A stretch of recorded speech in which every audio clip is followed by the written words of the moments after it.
Hey guys, welcome back to my channel. Thank you very much for joining me. For today's video, we'll be talking about how to simplify expressions that are subtracting or polynomials that are subtracting.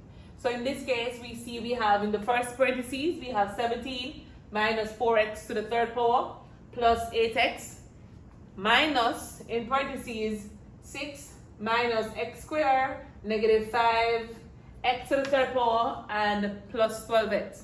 So when you're doing these simplifying of polynomials, you realize that they're subtracting from each other. They just place them into parentheses as a little bit of a distractor for you. You have to know that you do not, never apply FOIL when you see parentheses combining like that. The sign that you see between both of them means that they're subtracting from each other. So what you're advised to do is to negate everything you see in the parentheses to your right. So right here, this negative here is like a 1 is in front of that. So you have a negative 1 here.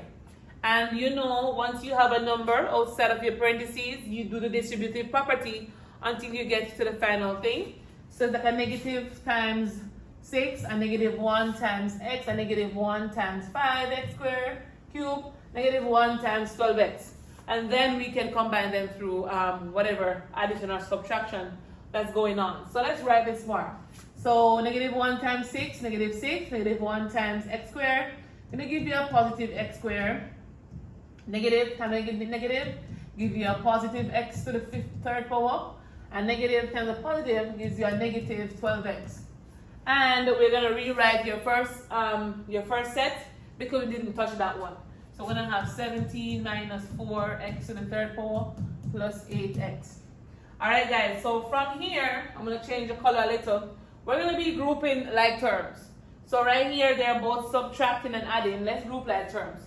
We're going to group this 17 with the 6 because they're both constants.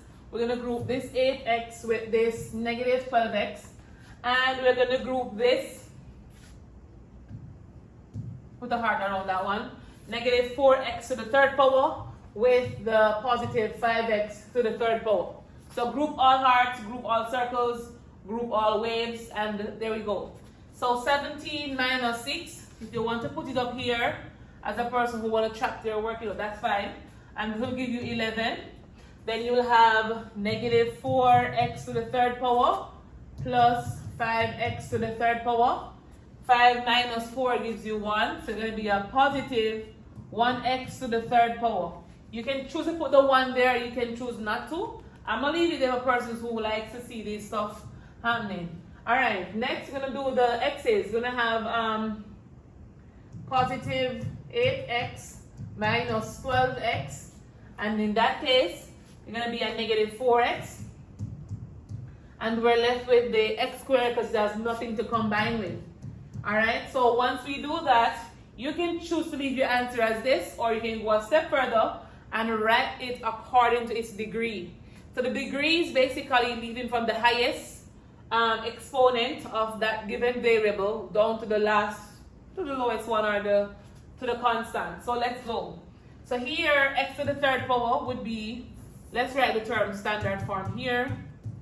So the standard form would be x to the third power plus x to the second power, and I'm going down according to degree, minus 4x plus 11. And this here will be your final answer. Some people don't have to include some of these steps because they are more advanced learners, but if you're not there as yet, it's okay. We can take this by parts, and here it is. So thank you very much for joining me. Thank you for leaving this request for me to do for you.